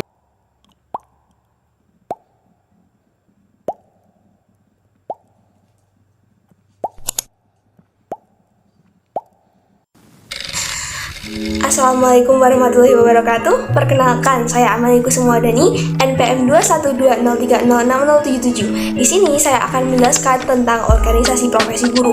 Pertama, kita masuk ke pengertian organisasi profesi guru. Menurut Undang-Undang Nomor 14 Tahun 2005 tentang Guru dan Dosen, organisasi profesi guru adalah perkumpulan yang berbadan hukum yang didirikan dan diurus oleh guru untuk mengembangkan profesionalitas guru. Kemudian, misi dan tujuan organisasi profesi guru ini sebagaimana yang dijelaskan dalam Peraturan Pemerintah Nomor 38 Tahun 1992 Pasal 6 ada 5 misi dan tujuan organisasi kependidikan, yaitu yang pertama, meningkatkan dan mengembangkan karir anggota. Kemudian yang kedua, meningkatkan dan mengembangkan kemampuan anggota. Yang ketiga, meningkatkan dan mengembangkan kewenangan profesionalitas anggota. Yang keempat, meningkatkan dan mengembangkan martabat anggota. Serta yang kelima atau yang terakhir, meningkatkan dan mengembangkan kesejahteraan anggotanya. Perkenalkan, saya Ridwan Firudin dengan MPM 6037. Nah, untuk materi selanjutnya ialah fungsi organisasi profesi guru. Fungsi organisasi profesi guru adalah sebagai berikut. Yang pertama, tempat belajar bagi para anggotanya untuk bersikap dan berperilaku sebagai profesional. Yang kedua, perpanjangan tangan dari institusi pendidikan tinggi yang berusaha menanamkan dan mempertahankan profesionalisme para anggotanya. Fungsi yang ketiga dan terakhir adalah melanjutkan atau menumbuh kembangkan kemampuan profesional anggotanya yang telah dimiliki pada saat ia menjalani proses pendidikan di perguruan tinggi atas dasar kesadaran dan tanggung jawab yang lahir dari dalam diri pribadinya sendiri yang dilandasi oleh prinsip etika profesi yang mantap. Perkenalkan, saya Sufi Citra Pratiwi, NPM 21263060033. Kemudian yang selanjutnya ada kewenangan organisasi profesi guru. Menurut Undang-Undang Guru dan Dosen Pasal 42 disebutkan bahwa kewenangan organisasi profesi guru adalah yang pertama, menetapkan dan menegakkan kode etik guru. Yang kedua, memberikan bantuan hukum kepada guru. Yang ketiga, memberikan perlindungan profesi guru. Yang keempat, melakukan pembinaan dan pengembangan profesi guru. Dan yang terakhir, memajukan pendidikan nasional. Perkenalkan, nama saya Muhammad Al-Ghafiki dengan NPM 21403060133. Untuk materi selanjutnya yaitu bentuk organisasi profesi guru. Untuk yang pertama, Persatuan Guru Republik Indonesia atau PGRI bertujuan mempertinggi kesadaran sikap, mutu, dan kegiatan profesi guru serta meningkatkan kesejahteraan mereka. Untuk yang kedua, Musyawarah Guru Mata Pelajaran atau MGMP bertujuan meningkatkan profesionalisasi guru dalam sekelompok mata pelajaran atau rumpun mata pelajaran masing-masing. Untuk yang ketiga, Ikatan Sarjana Pendidikan Indonesia atau ISPI bertujuan menyumbangkan tenaga dan pikiran kepada pendidikan nasional secara profesional untuk kemajuan dan kepentingan bangsa dan negara. Untuk yang keempat, Ikatan Petugas Bimbingan Indonesia bertujuan menyumbangkan serta memajukan bimbingan sebagai ilmu dan profesi dalam rangka meningkatkan mutu layanannya. Baik, sekian presentasi dari kelompok 6. Kurang lebihnya mohon maaf. Terima kasih. Saya tutup. Wassalamualaikum warahmatullahi wabarakatuh. Artinya kitab hukum, sedangkan etik artinya susunan moral. Kode etik ini memuat aturan yang dijadikan pedoman dalam melaksanakan tugas dan fungsi semua orang yang terlibat dalam kegiatan suatu organisasi. Etika profesi adalah kunci, prinsip atau norma-norma kesesuaian yang merupakan pedoman bagi sikap dan tingkah laku anggota-anggota suatu profesi. Jadi dapat disebutkan bahwa kode etik ini pada hakikatnya adalah aturan yang memuat norma-norma dan dijadikan sebagai pedoman dalam melaksanakan tugas dan fungsi semua orang yang terlibat dalam kegiatan suatu organisasi. Jadi, dalam hal ini nilai-nilai atau norma-norma itu terkandung di dalam suatu sistem yang dijadikan sebagai pedoman untuk bertingkah laku ataupun dalam menjalankan tugas yang berlaku bagi sekelompok orang yang terlibat dalam kelompok profesi. Jadi, setiap anggota kelompok profesi wajib untuk menaatinya. Apabila kode etik ini dilanggar oleh salah satu anggota, maka si pelanggar itu wajib dikenai oleh sanksi. Menurut Sutomo, kode etik profesi adalah ketentuan dan norma yang mengatur tingkah laku seseorang dalam hubungannya dengan profesinya atau jabatannya yang disepakati bersama secara sah dan berfungsi sebagai pendorong masyarakat dan sebagai alat kontrol. Kemudian juga menurut Kartikawati, etika profesi keguruan adalah ketentuan-ketentuan moral atau kesusilaan yang merupakan pedoman bagi guru yang melakukan tugas di bidang keguruan. Lalu, dalam hal ini dijelaskan juga Kode Etik Guru Indonesia menurut PGRI merupakan landasan moral dan pedoman tingkah laku guru warga PGRI dalam melaksanakan panggilan pengabdiannya bekerja sebagai guru. Kode Etik Guru Indonesia ditetapkan pada Kongres PGRI tahun 1973 pada Kongres ke-13 di Jakarta. Kemudian disempurnakan lagi pada Kongres ke-16 tahun 1989 di Jakarta dan ini dijelaskan oleh Hatta Wijaya. Berikut ada 9 kode etik guru Indonesia. Yang pertama yaitu guru berbakti membimbing anak didik seluruhnya untuk membentuk manusia pembangunan yang berpancasila. Yang kedua, guru memiliki kejujuran profesional dalam penerapan kurikulum sesuai dengan kebutuhan anak didik masing-masing. Yang ketiga, guru mengadakan komunikasi terutama dalam memperoleh informasi tentang anak didik, tetapi menghindarkan diri dari segala bentuk penyalahgunaan. Yang keempat yaitu guru menciptakan suasana kehidupan sekolah dan memelihara hubungan dengan orang tua murid dengan sebaik-baiknya bagi kepentingan anak didik. Yang kelima, guru memelihara hubungan baik dengan masyarakat di sekitar sekolahnya maupun masyarakat yang lebih luas untuk kepentingan pendidikan. Yang keenam, guru secara mandiri atau secara sendiri-sendiri atau bersama-sama berusaha mengembangkan dan meningkatkan mutu profesinya. Yang ketujuh, guru menciptakan dan memelihara hubungan antara sesama guru baik berdasarkan lingkungan kerja maupun di lingkungan kehidupan keseluruhannya. Yang kedelapan, guru secara bersama-sama memelihara, membina, dan meningkatkan organisasi guru profesional sebagai sarana pengabdiannya. Yang terakhir yaitu guru melaksanakan segala ketentuan yang merupakan kebijaksanaan pemerintah dalam bidang pendidikan. Selanjutnya ada tujuan kode etik profesi. Yang pertama, menjunjung tinggi martabat profesi. Yang kedua, menjaga dan memelihara kesejahteraan para anggotanya. Yang ketiga, meningkatkan pengabdian para anggota profesi. Yang keempat, meningkatkan mutu profesi. Kelima, meningkatkan mutu organisasi profesi. Untuk selanjutnya, tujuan profesi menurut Sutomo yang pertama, menanamkan kesadaran kepada para anggotanya bahwa kode etik merupakan produk anggota profesi yang berlandaskan falsafah Pancasila dan UUD 1945, dan karenanya segala sepak terjang profesinya harus sesuai dengan nilai Pancasila dan UUD 1945. Yang kedua, mewujudkan terciptanya individu-individu yang profesional di bidang pendidikan yang mampu tampil profesional sesuai kompetensinya. Yang ketiga, membentuk sikap profesional di kalangan tenaga kependidikan maupun masyarakat umumnya dalam rangka menyelenggarakan pendidikan. Yang keempat, meningkatkan kualifikasi profesional tenaga pendidikan untuk keperluan pengembangan kode etik itu sendiri. Selanjutnya, prinsip-prinsip dasar etika profesi keguruan menurut Kartikawati. Yang pertama, ada prinsip universalistik. Prinsip universalistik adalah suatu prinsip yang bertolak dari pandangan universal tentang hakikat manusia dan hakikat pendidikan. Prinsip universal dari etika profesi guru yaitu kesadaran, tanggung jawab, serta cinta kasih terhadap Tuhan sesama manusia seperti dirinya sendiri. Karena pada umumnya, manusia merupakan makhluk sosial dan makhluk individu yang memiliki hubungan dengan Tuhan. Manusia sebagai makhluk individu yang artinya memiliki kata hati yang berfungsi sebagai pengarah dan pemfilter mana yang benar dan salah, serta baik dan buruk. Dan manusia sebagai makhluk sosial artinya membutuhkan orang lain untuk mengembangkan diri. Sehingga prinsip ini dijadikan pedoman pada tingkah laku guru yang bersedia dan ikhlas mengorbankan dirinya untuk menunaikan tugas profesionalnya. Selanjutnya, yang kedua ada prinsip nasionalistik. Prinsip etika keguruan yang nasionalistik bersumber dari pandangan hidup dan nilai hidup bangsa Indonesia. Prinsip etika dari etika profesi guru yaitu Pancasila sebagai dasar falsafah negara serta pandangan hidup bangsa Indonesia termasuk para guru di Indonesia. Untuk yang selanjutnya yaitu asas dari kode etik. Asas yang harus terkandung dalam kode etik yang pertama yaitu asas hukum.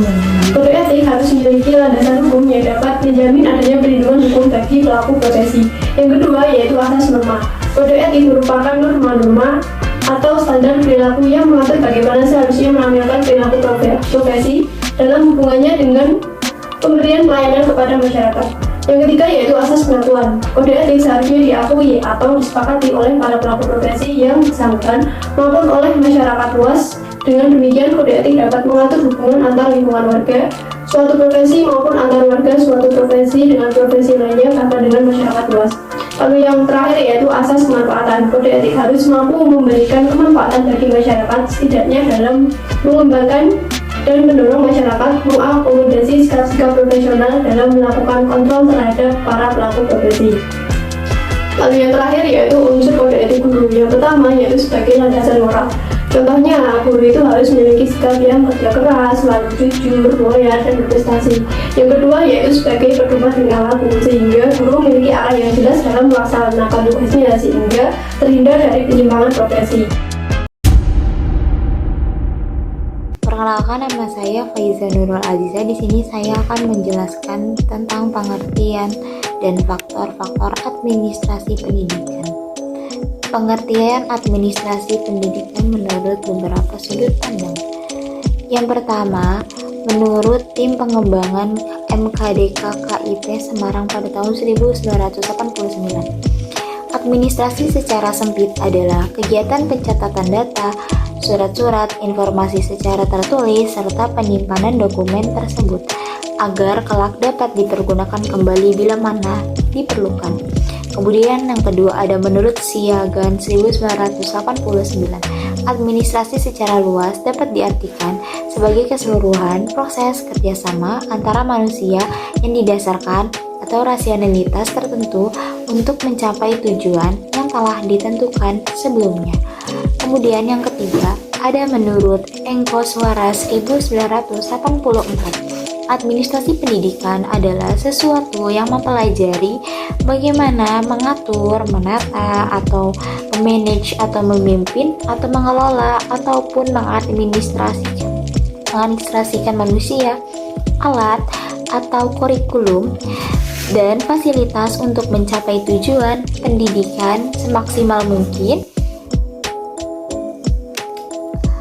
dan bagaimana menciptakan suasana manusia yang ikut serta dalam mencapai tujuan yang telah disepakati bersama di awalnya. Kemudian masuk ke sebuah faktor yang menimbulkan administrasi pendidikan. Yang pertama, ada sekelompok orang, maksudnya adalah sekumpulan orang yang jumlahnya minimal 2 orang dan tidak terbatas maksimalnya. Prosesnya adalah kerjasama dengan tujuan tertentu yang dilakukan oleh manusia, tidak dilakukan oleh alat, ataupun mesin, ataupun robot. Contohnya adalah administrasi pada sekolah. Biasanya terdiri dari pemimpin, wakil pemimpin, kemudian ada tata usaha, ada karyawan, guru, ataupun pekerja lainnya. Kemudian yang kedua, rangkaian kegiatan penataan sistematis. Terdiri dari beberapa kegiatan yang diwujudkan dalam beberapa bentuk. Yang pertama ada merencanakan kegiatan, menyusun dan membagi kerja, menetapkan hubungan kerja, menyelarasakan kegiatan, mengendalikan dan menyempurnakan kegiatan. Kemudian faktor yang ketiga adalah usaha bersama. Maksudnya adalah usaha bersama sekelompokan orang untuk melaksanakan dan mewujudkan tujuan tertentu, tujuan yang telah disepakati bersama di awal. Kemudian faktor yang keempat ada tujuan tertentu. Maksudnya adalah kebutuhan baik jasmani maupun rohani yang harus diperjuangkan melalui usaha-usaha yang nyata untuk dapat memenuhi kebutuhan tersebut. Kemudian maksud dari tujuan jasmani yaitu memperoleh bantuan balas jasa atau jasa yang telah diberikan. Sedangkan maksud dari tujuan rohani yaitu memberikan pelayanan rohani untuk mencapai kepuasan dalam kerja, layanan pendidikan, pengerjaan, penghargaan, dan sebagainya. Perkenalkan, saya Akira Auliatul Faiza dengan NPM 211030626. Di sini saya akan memaparkan tentang tujuan dan prinsip administrasi pendidikan. Tujuan administrasi pendidikan menurut Chef Giovanni dan Kerver dalam tim MKDK IKIP Semarang tahun 1989. Ada 4 tujuan khusus administrasi pendidikan, yaitu yang pertama, efektivitas produksi atau menghasilkan lulusan yang sesuai dengan tuntutan kurikulum yang berlaku. Yang kedua, efisiensi, dengan daya, dana, dan tenaga sekecil mungkin, tetapi bisa membuahkan hasil yang sebanyak dan semaksimal mungkin. Yang ketiga, kepuasan kerja, menciptakan suasana kerja humanitis, yaitu saling menghargai dan menghormati, sehingga memberikan kepuasan kerja. Yang keempat, adaptiveness atau kemampuan menyesuaikan diri, yaitu diharapkan lulusannya bisa melanjutkan ke sekolah lanjutan atau jenjang yang lebih tinggi, dan bagi yang tidak mampu dapat bekerja mengabdi di masyarakat. Selanjutnya, prinsip-prinsip administrasi pendidikan. Ada 6. Yang pertama, yaitu prinsip efisiensi, yaitu administrator dikatakan berhasil baik apabila ia mampu mendayagunakan potensi yang ada secara tepat dan menghindari pemborosan. Yang kedua, prinsip efektivitas. Administrator dikatakan berhasil bila mana ia dapat membawa hasil yang optimal sesuai dengan yang diharapkan. Yang ketiga, prinsip kerjasama. Administrator dikatakan berhasil baik bila mana ia mampu mengembangkan dan menciptakan kerjasama antara orang-orang yang terlibat. Yang keempat, prinsip pengelolaan atau manajemen. Administrator akan memperoleh hasil yang paling baik bila mana ia dapat menggerakkan dan memanfaatkan orang lain seperti dalam hal ide, kemampuan, keterampilan, dan sebagainya ke arah pencapaian tujuan organisasi. Yang kelima, prinsip pengutamaan tugas pengelolaan. Administrator dikatakan berhasil dengan baik bila mana ia dapat membedakan tugas manajerial dengan tugas-tugas yang bersifat operatif. Yang keenam, prinsip kepemimpinan yang efektif, yaitu gaya kepemimpinan yang memperhatikan dimensi hubungan antar manusia, dimensi pelaksanaan tugas, dan dimensi situasi dan kondisi di mana ia berdomisili. Terima kasih.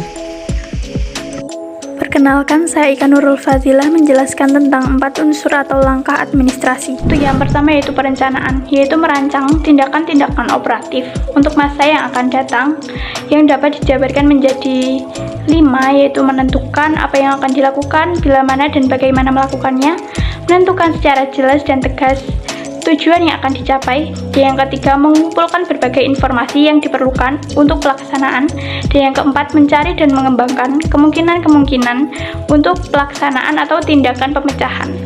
Yang terakhir menyusun secara lengkap dan mengkomunikasikannya kepada pihak-pihak yang berkepentingan.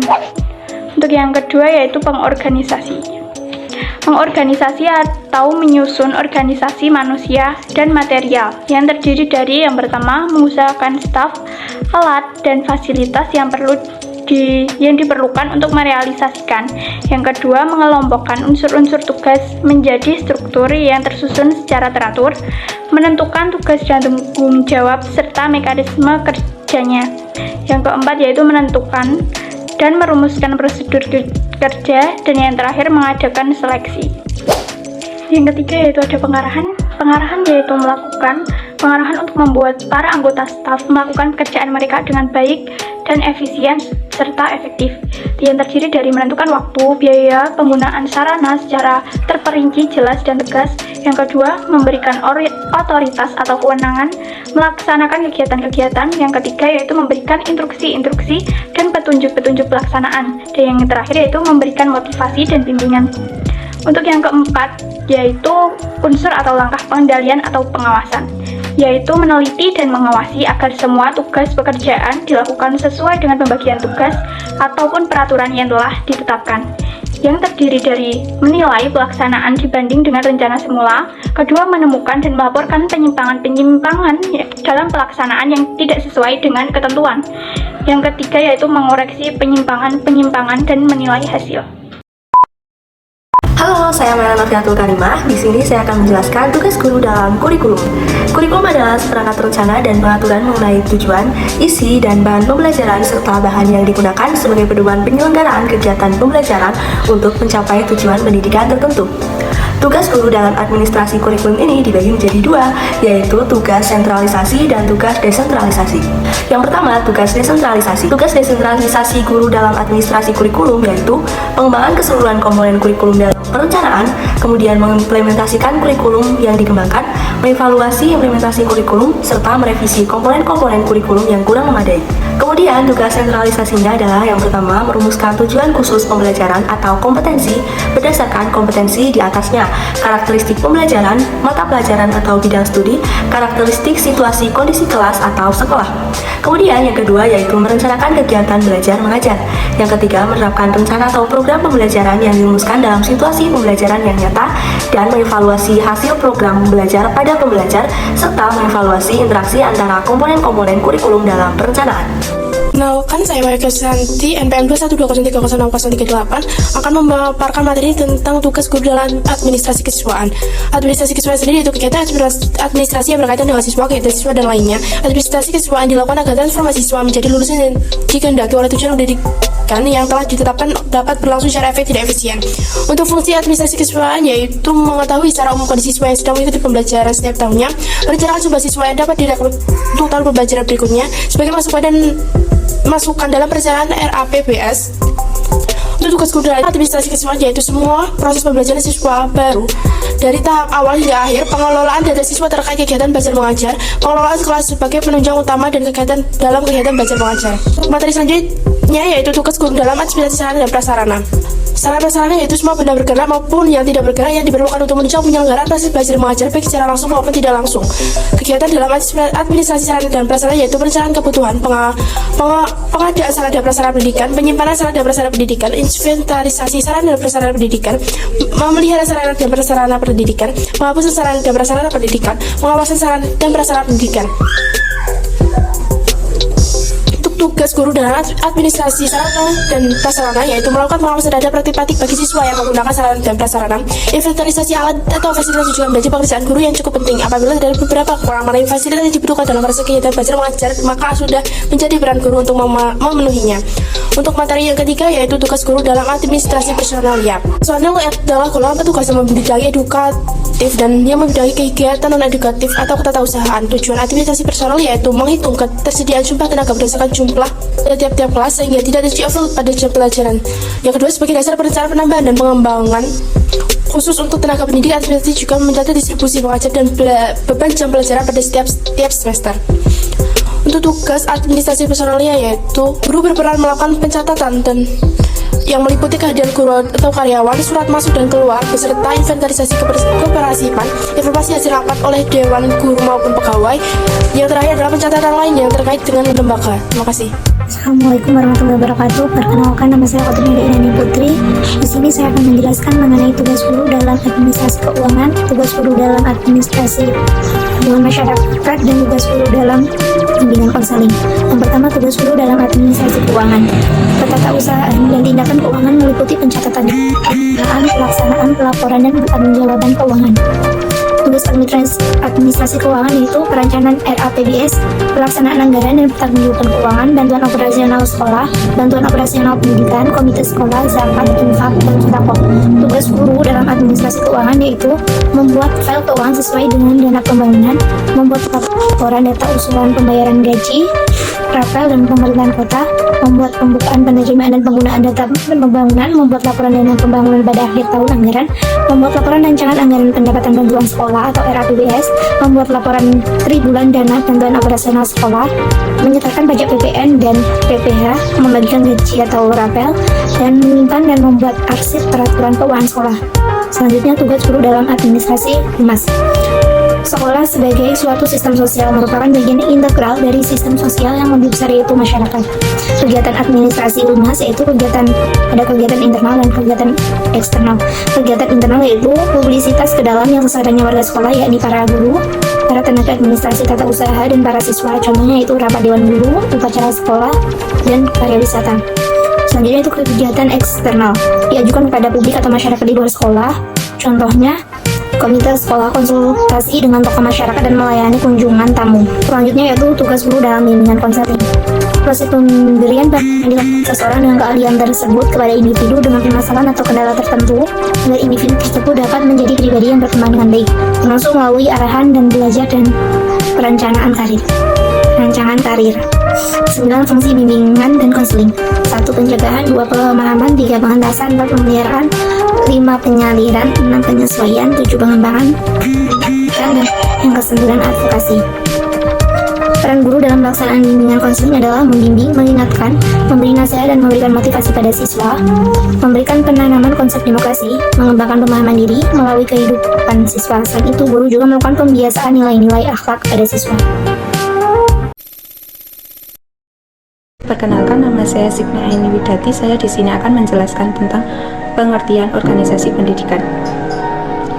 Organisasi secara etimologi berasal dari bahasa Latin yang berarti organum yang memiliki makna alat, sedangkan secara bahasa Inggrisnya yaitu organis yang berarti mengorganisasikan untuk menunjukkan tingkah dan usaha untuk mencapai sesuatu.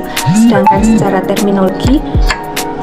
secara terminologi organisasi adalah wadah berkumpulnya sekelompok orang yang memiliki tujuan bersama. Jika dikaitkan dengan pendidikan, maka organisasi pendidikan merupakan tempat untuk melaksanakan aktivitas pendidikan untuk mencapai tujuan pendidikan yang diinginkan. Sedangkan pengorganisasian pendidikan merupakan proses pembentukan tempat atau sistem dalam rangka melakukan kegiatan kependidikan untuk mencapai tujuan yang diinginkan. Perkenalkan, saya Satri Erlina Putri Ebon Jarita dengan EPM 212030068. Di sini saya akan memaparkan ciri organisasi pendidikan dan prinsip organisasi pendidikan. Organisasi pendidikan sebagai suatu sistem mempunyai ciri, yaitu yang pertama, berorientasi pada tujuan, mengarah kepada tujuan pendidikan yang telah ditentukan, peningkatan produktivitas dan efisiensi. Yang kedua, antar hubungan. Komponen-komponen yang di dalamnya harus terkait secara cocok dan seimbang satu dengan yang lainnya, seperti orang-orang, tujuan atau kurikulum, sarana dan prasarana, dan sebagainya, untuk mencapai tujuan pendidikan yang telah ditetapkan. Yang ketiga, proses. Kegiatan yang ada di dalamnya memiliki awal dan akhir, meski sementara, dan hal itu merupakan siklus. Yang keempat, keterbukaan. Saling berhubungan dengan sistem lainnya yang lebih besar atau suprasistem, misal dengan sistem politik, sistem ekonomi, sistem sosial budaya, dan sebagainya. Untuk meningkatkan hasil guna dan empat guna organisasi pendidikan dalam mencapai tujuannya, maka pimpinan atau administrator di pendidikan harus dapat melaksanakan berbagai prinsip organisasi. Adapun prinsip-prinsip organisasi pendidikan yang dimaksudkan menurut tim MKDKI IKIP Semarang yaitu yang pertama, pelimpahan wewenang. Seorang administrator yang bijaksana akan melimpahkan atau mendelegasikan sebagian wewenangnya kepada bawahan yang dipercayainya dan dirumuskan secara jelas. Yang kedua, manajemen by objektif.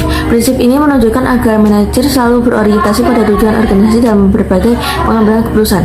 Jadi, tujuan organisasi dijadikan sebagai pedoman dan ukuran keberhasilan dalam mengelola organisasi. Yang ketiga, span of control. Dalam penyusunannya, struktur organisasi perlu diidentifikasikan macam dan jumlah pekerjaannya. Kemudian diatur pembagian beban kerja yang sepadan sehingga terjadi jaringan kerja yang harmonis. Yang keempat, kesatuan komando. Setelah ada pembagian tugas, pelimpahan wewenang, diperlukan pula adanya kesatuan dalam garis kepemimpinan dan strategi untuk mewujudkan adanya kesatuan tujuan. Yang kelima, kemampuan pejabat. Dalam pemilihan dan penempatan pejabat atau staffing, hendaknya memperhatikan kemampuan dan keahlian sehingga dapat mewujudkan pedoman the right man on the right place.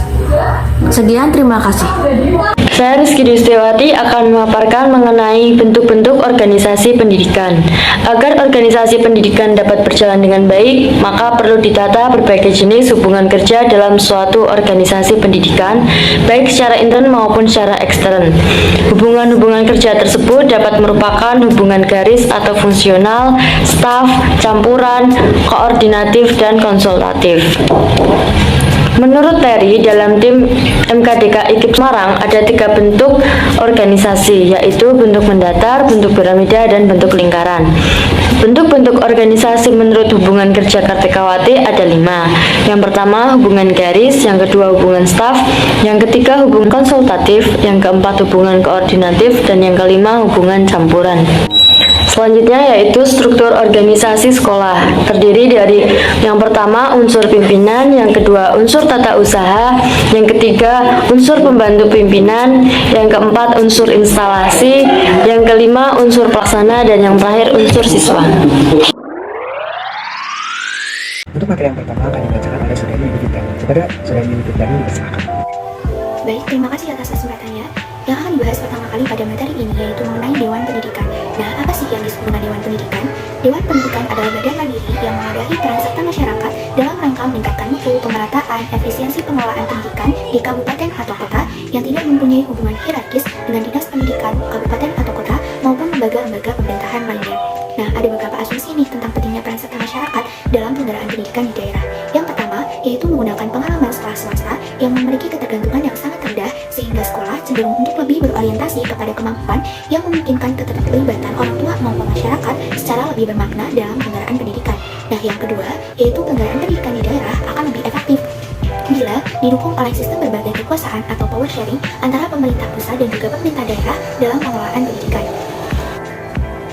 Selanjutnya, selain mengetahui tentang pengertian dari Dewan Pendidikan, kita juga harus tahu nih tentang peran dan juga fungsi dari Dewan Pendidikan sendiri. Untuk yang pertama, yaitu mengenai peran dari Dewan Pendidikan. Yang pertama, Dewan Pendidikan itu berfungsi sebagai pemberi pertimbangan atau advisory body. Nah, artinya Dewan Pendidikan itu berperan untuk memberi pertimbangan dalam penentuan dan juga pelaksanaan kebijakan dari pendidikan. Untuk yang kedua, yaitu sebagai pendukung atau supporting agency. Nah, yang dimaksud di sini yaitu Dewan Pendidikan berfungsi atau berperan untuk mendukung baik yang berwujud finansial, pemikiran, maupun tenaga dalam penyelenggaraan pendidikan. Kemudian yang ketiga yaitu pengontrolan atau controlling agency, yang artinya Dewan Pendidikan berperan untuk melakukan pengontrolan dalam rangka transparansi dan juga akuntabilitas stabilitas penyelenggaraan dan keluaran dari pendidikan.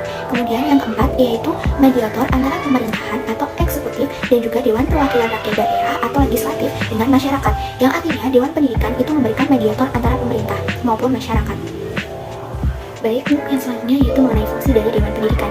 Dewan Pendidikan sendiri mempunyai 6 fungsi. Yang pertama yaitu mendorong tumbuhnya perhatian dan komitmen masyarakat terhadap penyelenggaraan pendidikan yang bermutu. Kemudian yang kedua yaitu melakukan kerjasama dengan masyarakat, baik itu perorangan maupun organisasi dan pemerintah dan juga DPRD berkenaan dengan penyelenggaraan pendidikan yang bermutu juga. Yang kemudian yang ketiga yaitu menampung dan menganalisis aspirasi, ide, tuntunan dan juga berbagai kebutuhan pendidikan yang telah diajukan oleh masyarakat.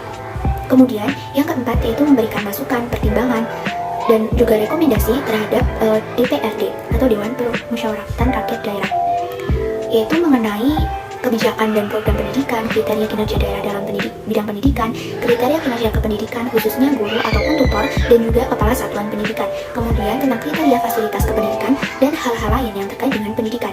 Kemudian yang kelima yaitu mendorong orang tua atau masyarakat untuk berpartisipasi dalam pendidikan.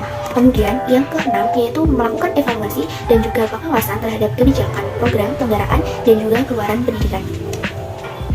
Dan untuk materi yang selanjutnya yaitu tentang keanggotaan Dewan Pendidikan. Jumlah anggota Dewan Pendidikan sebanyak-banyaknya itu berjumlah 17 orang dan jumlahnya itu harus gesang.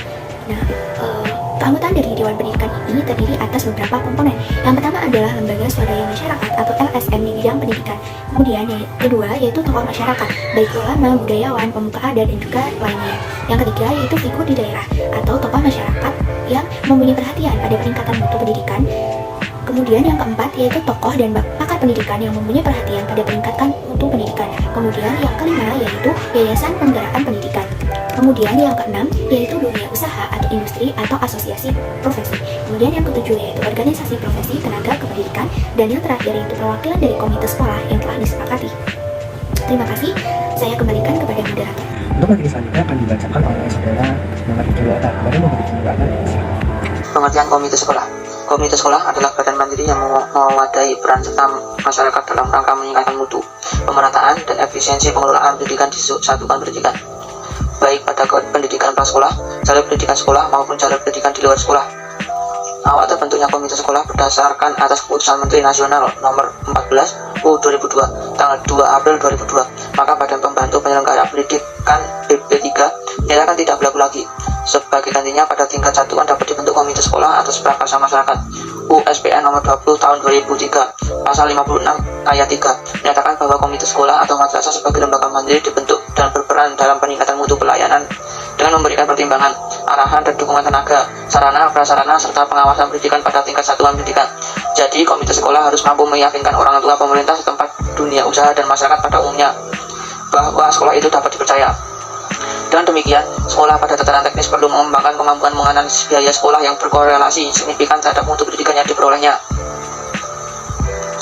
Maksud dibentuknya komite sekolah adalah agar suatu organisasi masyarakat sekolah yang mempunyai komitmen dan loyalitas serta peduli terhadap peningkatan kualitas sekolah.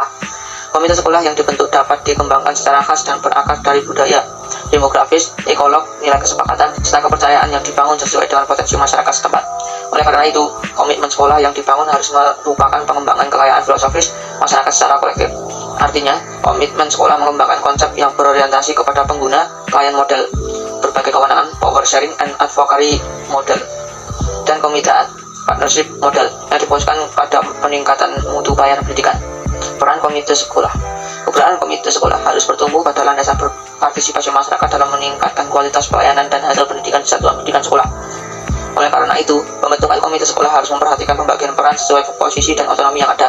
Peran komite sekolah adalah yang pertama, sebagai lembaga pemberi and advocacy model, dan komitaan, partnership model yang difokuskan pada peningkatan mutu pelayanan pendidikan. Peran komite sekolah.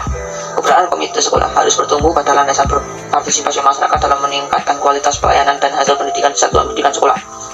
Oleh karena itu, pembentukan komite sekolah harus memperhatikan pembagian peran sesuai posisi dan otonomi yang ada. Peran komite sekolah adalah yang pertama, sebagai lembaga pemberi pertimbangan advisory agency dalam penentuan dan pelaksanaan kebijakan pendidikan di satuan pendidikan. Kedua, sebagai lembaga pendukung supporting agency baik yang berwujud finansial, pemikiran maupun tenaga dalam penyelenggaraan pendidikan di satuan pendidikan. Ketiga, sebagai pengontrol controlling agency dalam rangka transparansi dan akuntabilitas penyelenggaraan dan keluaran pendidikan di satuan pendidikan. Yang keempat, sebagai lembaga mediator agensi antara pemerintah eksekutif dengan masyarakat di satuan pendidikan. Fungsi komite sekolah. Fungsi komite sekolah untuk menjalankan peran yang telah disebutkan di muka. Komite sekolah memiliki fungsi sebagai berikut. Yang pertama, mendorong tumbuhnya perhatian dan komitmen masyarakat terhadap penyelenggaraan pendidikan yang bermutu, melakukan kerjasama dengan masyarakat perorangan, organisasi dunia usaha dan dunia industri, studi, dan pemerintah berkenan dengan penyelenggaraan pendidikan bermutu, menampung dan menganalisis aspirasi, ide, tuntutan, dan berbagai kebutuhan pendidikan yang diajukan oleh masyarakat. Jumlah anggota komite sekolah sekurang-kurangnya 9 orang dan jumlahnya harus kasal. Keanggotaan komite sekolah antara lain: yang pertama, perwakilan orang tua atau wali peserta didik; yang kedua, tokoh masyarakat; yang ketiga, dijadikan figur untuk meningkatkan mutu pendidikan; yang keempat, pejabat pemerintah setempat; yang kelima, dunia usaha atau industri; yang keenam, pakar pendidikan; yang ketujuh, organisasi profesi tenaga pendidikan; yang kedelapan, perwakilan siswa bagi tingkat SLTP, SMU atau SMK; yang kesembilan, perwakilan forum alumni SD, SLTP, SMU atau SMK. Terima kasih, saya kembalikan ke moderator. Untuk materi selanjutnya akan dipaparkan oleh saya sendiri. Keanggotaan komite sekolah. Jumlah anggota komite sekolah sekurang-kurangnya 9 orang dan jumlahnya harus kasal. Untuk keanggotaan yang pertama yaitu menjadi perwakilan orang tua atau wali peserta didik. Yang kedua, menjadi tokoh masyarakat dengan dijadikan figur untuk meningkatkan mutu pendidikan. Yang ketiga itu sebagai pejabat pemerintah setempat. Yang keempat, dunia usaha atau industri. Yang kelima, pakar pendidikan. Yang keenam, organisasi profesi tenaga pendidik, dan menjadi perwakilan siswa bagi tingkat STP, SMU, dan SMK. Yang ketujuh, jadi perwakilan forum alumni SD, SLTP, SMU, dan SMK. Perbedaan Dewan Pendidik dengan komite sekolah. Perbedaan pertama, pada Dewan Pendidik dipilih dari dan oleh anggota secara demokratis, khusus jabatan ketua dewan bukan berasal dari unsur pemerintahan daerah dan DPRD.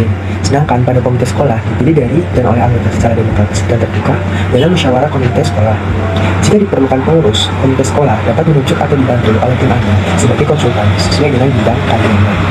Perbedaan yang kedua itu pada masa kerja Dewan Pendidik bukan berasal dari unsur pemerintahan daerah dan DPRD, sedangkan pada masa kerja komite sekolah ditetapkan oleh musyawarah anggota komite sekolah. Kenalkan, saya Felixa Pradesta akan memaparkan materi terkait kewajiban dan hak. Menurut Sutomo, kewajiban adalah sesuatu yang harus dilaksanakan oleh seseorang sesuai dengan tujuan dan tanggung jawabnya. Dan hak adalah sebagai wewenang seseorang atas sesuatu yang berkaitan dengan pelaksanaan tugasnya. Kemudian ada 8 peraturan perundangan utama yang mengatur kewajiban dan hak guru sebagai pegawai negeri, seperti yang tertuang dalam PPT. Kemudian kewajiban dan hak guru menurut undang-undang. Yang pertama menurut UU-SPN nomor 2 tahun 1989 pasal 30 terkait hak-hak guru ada 5 seperti dalam PPT. Dan kemudian terkait kewajiban guru tertuang dalam UU-SPN nomor 2 tahun 1989 pasal 31 terdapat 5 kewajiban. Menurut UU-SPN nomor 20 tahun 2003 pasal 40 bab 11, pendidik dan tenaga pendidikan berhak memperoleh 5 hal, dan pendidik dan tenaga kependidikan berkewajiban melakukan 3 hal.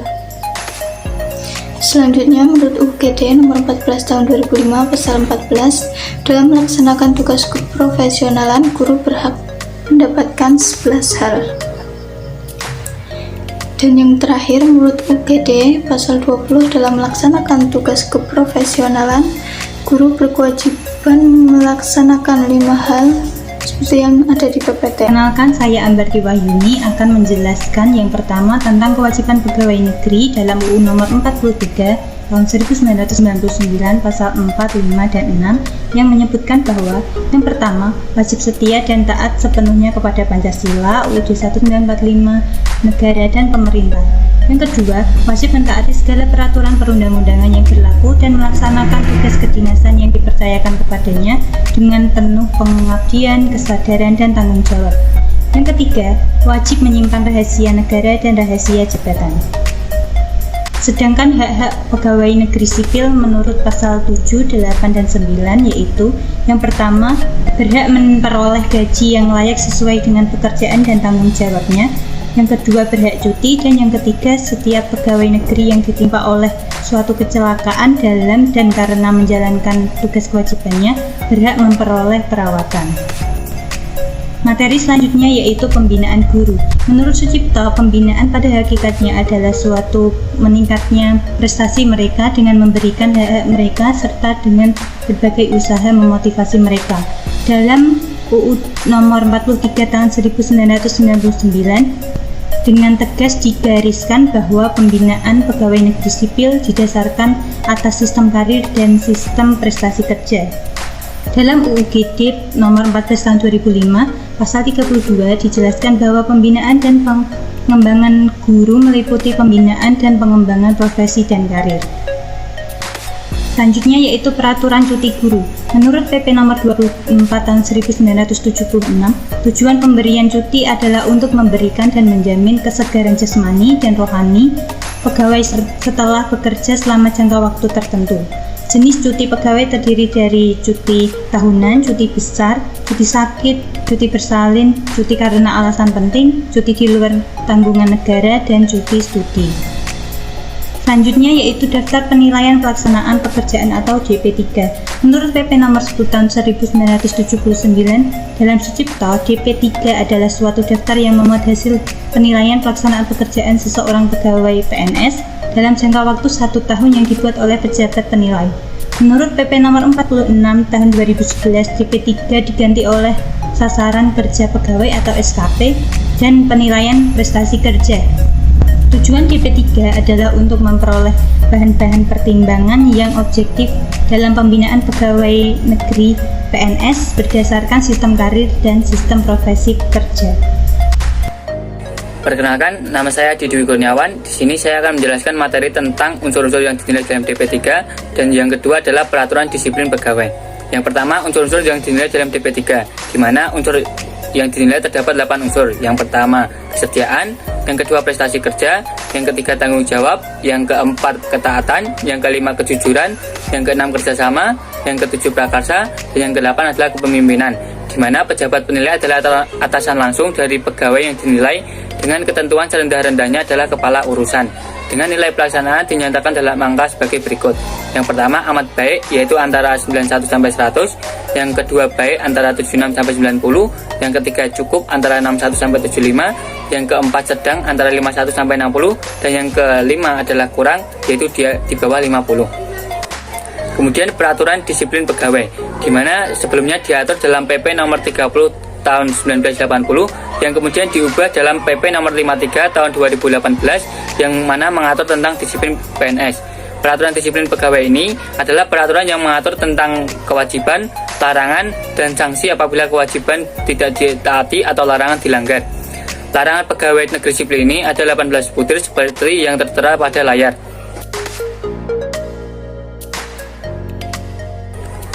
Jenis hukuman disiplin terbagi menjadi 3. Yang pertama hukuman disiplin ringan, yang kedua hukuman disiplin sedang, dan yang ketiga adalah hukuman disiplin berat. Dengan contoh-contoh sebagai tertera pada layar. Kemudian yang bertanggung jawab menghukum adalah presiden, kemudian menteri, dan yang ketiga adalah pejabat lain yang didelegasikan oleh menteri. Kemudian menurut UU pasal 77 ayat 1 dan 2 yang berbunyi dalam pasal 1 yang berintikan guru tidak menjalankan kewajiban seperti yang tertera pada pasal 20 akan mendapatkan sanksi. Kemudian menurut pasal 2, sanksi tersebut berupa yang paling ringan adalah teguran dan yang paling berat adalah pemberhentian dengan tidak terhormat. Saya Histikini, saya akan memaparkan materi tentang peranan guru. Menurut Surya dalam Kartikawati pada tahun 1993, peranan guru sebagai berikut. Yang pertama, guru sebagai mediator kebudayaan. Dalam peranan ini, guru merupakan perantara di dalam suatu proses pewarisan kebudayaan. Melalui guru, aspek kebudayaan diwariskan dari satu generasi ke generasi lain dalam suatu masyarakat. Yang kedua, guru sebagai mediator dalam belajar. Peranan ini mengandung arti bahwa guru bertindak sebagai perantara dalam proses belajar secara keseluruhan. Gurulah yang menyelenggarakan hasil kegiatan belajar tersebut. Yang ketiga, guru sebagai pembimbing.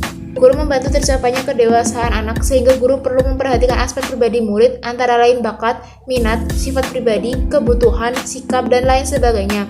Dengan demikian, maka guru turut bertanggung jawab dalam penyelenggaraan bimbingan penyuluhan atau konseling. Sebagai petugas, bimbingan guru merupakan tangan pertama dalam usaha membantu memecahkan masalah-masalah siswa. Yang keempat, guru sebagai mediator antara sekolah dan masyarakat. Guru mempunyai tanggung jawab dalam kelancaran hubungan antara sekolah dan masyarakat. Lancar tidaknya hubungan tersebut tergantung pada kemampuan guru dalam memainkan peranan ini. Yang kelima, guru sebagai penegak disiplin. Dalam peranan ini, guru harus menegakkan disiplin baik di dalam kelas maupun di luar kelas. Guru harus menjadi tauladan bagi terlaksananya suatu kedisiplinan. Di samping itu, guru juga harus membimbing murid-muridnya agar menjadi warga sekolah dan warga masyarakat yang disiplin. Guru harus mempersiapkan murid-muridnya sebagai calon anggota masyarakat yang sadar akan hak dan kewajibannya. Yang keenam, guru sebagai administrator dan manajer kelas. Guru berperan dalam merencanakan, mengatur atau mengorganisasikan, mengarahkan kegiatan, melaksanakan segala rencana pendidikan, serta mengawasi dan menilai kegiatan-kegiatan pendidikan. Sebagai manajer kelas, guru merupakan penguasa dan bertanggung jawab terhadap kelancaran pendidikan. Sedangkan sebagai manajer, guru memimpin dengan kepemimpinan yang baik sehingga dapat meningkatkan mutu atau kualitas proses belajar mengajar. Yang ketujuh, guru sebagai anggota profesi. Sebagai anggota profesi, guru harus memiliki pengetahuan, kecakapan, dan keterampilan tertentu. Kemampuan dan keterampilan membimbing murid merupakan salah satu keterampilan profesi guru. Perkenalkan, saya Syifa Kholisatur Rahmah akan memaparkan materi tentang tugas pokok dan fungsi guru. Guru merupakan tenaga profesional dengan tugas pokok mendidik, mengajar, membimbing, mengarahkan, melatih, menilai, dan mengevaluasi peserta didik. Tugas pokok guru tersebut dilakukan pada satuan pendidikan anak usia dini jalur PAUD dan pendidikan formal mulai dari TK sampai SMA atau SMK dan SLB. Tugas pokok dan fungsi guru berdasarkan Pasal 3 Permendikbud Nomor 15 Tahun 2018 tentang pemenuhan beban kerja guru, kepala sekolah, dan pengawas sekolah dinyatakan bahwa pelaksanaan beban kerja selama 37,5 jam kerja efektif bagi guru mencakup kegiatan pokok diantaranya: yang pertama, merencanakan pembelajaran atau pembimbingan; yang kedua, melaksanakan pembelajaran atau pembimbingan; yang ketiga, menilai hasil pembelajaran atau pembimbingan; yang keempat, membimbing dan melatih siswa; dan yang terakhir, melaksanakan tugas tambahan yang melekat pada pelaksanaan kegiatan pokok sesuai dengan beban kerja guru. Selanjutnya ada 5 kegiatan pokok seorang guru. Yang pertama yaitu merencanakan pembelajaran atau pembimbingan yang dilakukan melalui kegiatan. Yang kedua, melaksanakan pembelajaran atau pembimbingan yang dilakukan melalui kegiatan intrakurikuler, kokurikuler, dan ekstrakurikuler. Yang ketiga, menilai hasil pembelajaran atau pembimbingan. Yang keempat, membimbing dan melatih peserta didik. Dan yang terakhir, melaksanakan tugas tambahan yang melekat pada pelaksanaan kegiatan pokok sesuai dengan beban kerja guru. Yang selanjutnya ada tugas tambahan guru dan ekuivalensinya. Guru mata pelajaran yang diberi tugas tambahan sebagai wakil kepala sekolah, ketua program keahlian, kepala perpustakaan, laboratorium, dan kepala bengkel diberi ekuivalensi sebanyak 12 jam tatap muka per minggu. Tugas tambahan dengan nilai ekuivalensi 1 jam tatap muka per minggu diberikan kepada guru piket dan ketua lembaga sertifikasi profesi pihak pertama. Pemberian tugas tambahan tersebut diberikan kepada guru untuk pemenuhan beban kerja dan dalam melaksanakan pembelajaran atau pembimbingan. Tugas tambahan bagi guru dalam rangka memenuhi beban kerja dilaksanakan pada satuan administrasi pangkalnya atau setminkal. Baik, saya Nurul Sangadatul Husna akan memaparkan tentang tugas kepala sekolah.